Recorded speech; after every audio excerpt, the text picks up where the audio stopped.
And he's like, no, you want to come to the house? And I was like, oh, so you guys hung out? Yeah, we hung out. And I was like, what? Did you see his Bugattis? I did not see his cars, but I was like, okay.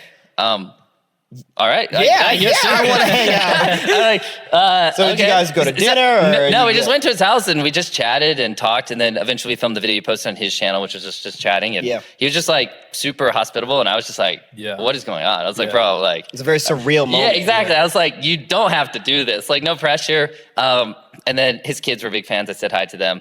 So that's the thing that has happened multiple times. Like, similar thing when I filmed with Chris Hemsworth, and afterwards, or at his house, and I was just expecting like 20, 30 minutes. And actually, I was late to filming with Chris Hemsworth. Sorry, I know I'm typically late.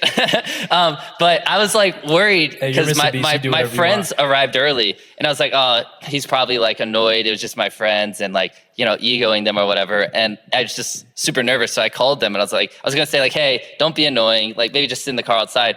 And they're just playing video games with Chris Hemsworth, like on his couch. And I hear Chris in the background. He's like, nah, take your time. We're just hanging out. And they're like, yeah, we're just playing. I think they're playing UFC in his theater. And I was like, oh, okay. And then I showed up. Same thing. He was super chill.